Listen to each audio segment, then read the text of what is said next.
मैं नहीं जानता उसके साथ क्या हुआ, लेकिन अब वो इस दुनिया में नहीं है। वो महज 23 साल की थी। झूठी कहानी और मनगढ़ंत बातों से हटकर है ये घटना, जिसने अपने समय में किसी बच्चे की मौत देखी। उसका जन्म 21 सितंबर 1992 को हुआ था।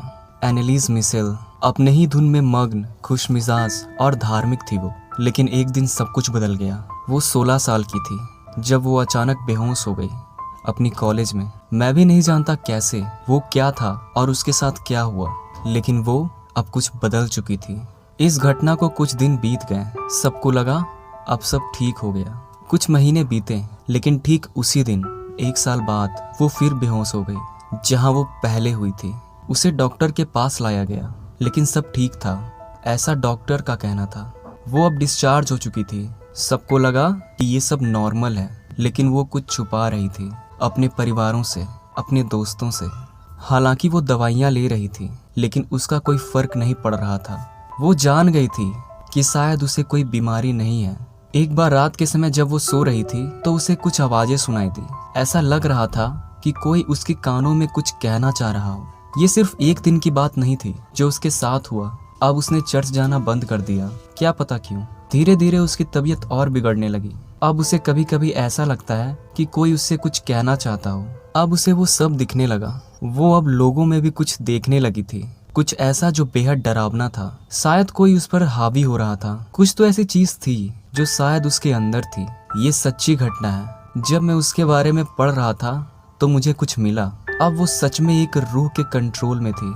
एक घटना है जो मैं आप लोगों के साथ शेयर करना चाहता हूँ। वो अपने रूम में सो रही थी, लेकिन अचानक एक आवाज होती है। उसकी एक छोटी बहन भी थी। वो तुरंत उसके पास गई। उसने जो देखा वो कॉकरोच खा रही थी, और जब उसने अपनी बहन को देखा तो वो जोर जोर से चीखने लगी। वो अपनी पूरी ताकत से दीवार को नोचने लगी।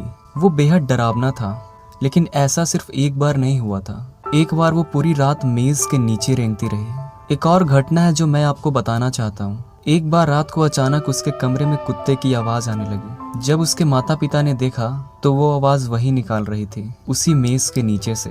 उसके हाथ में एक पक्षी था जो मर चुका था, जिसे वो खा रही थी। ये सब होता देख उसके माता पिता ने उसे डॉक्टर को भी दिखाया, लेकिन डॉक्टर को कोई बीमारी का पता नहीं चला।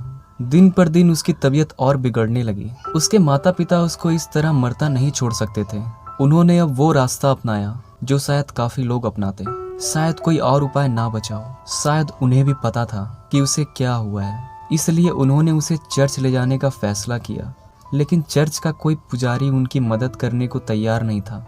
मैं नहीं जानता क्यों, लेकिन उसे देखते ही वो कहते कि इसे यहाँ से ले जाओ। अंत में उसकी माँ को 2 पुजारी मिले, अनसर्ट और आर्नोल्ड, जो उसे देखकर तुरंत समझ गए। वो जानते थे कि एनालिस मिशेल को क्या हुआ है। उसके अंदर आत्माओं का वास था। वो दोनों पुजारी एक क्रिया करने वाले थे, exorcism.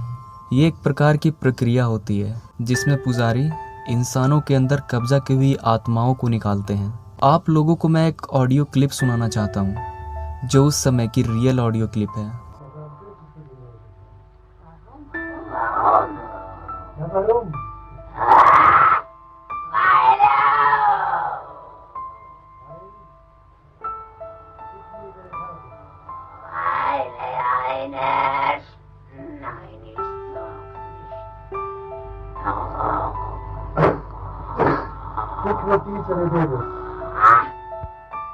Weil er eine starke Maul.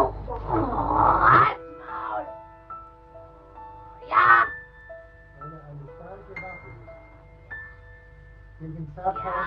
Ja. Ja, gegen uns. जब वो पुजारी मिशेल के अंदर से उस रूह को निकाल रहे थे, वो कई लैंग्वेजेस में बोल रही थी।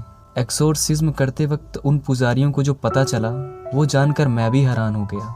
उसके अंदर एक नहीं बल्कि 6 आत्मा थी जो अलग अलग भाषा बोलते थे। ये सारी बातें वीडियो में देखने में तो बेहद आम सी लगती है, लेकिन जब ये चीजें किसी के सामने होती है तो उसे पता चलता है।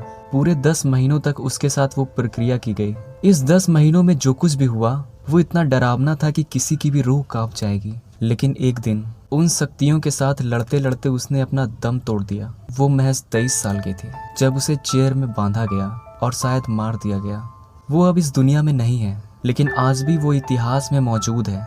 उन 10 महीनों में उसके साथ क्या हुआ, उसके मरने के बाद क्या कुछ हुआ, वो कैसे मरी, क्या वो सच में था, ये सब हम जानेंगे हमारे अगले वीडियो में। सो चैनल को सब्सक्राइब करके घंटे को दबा देना।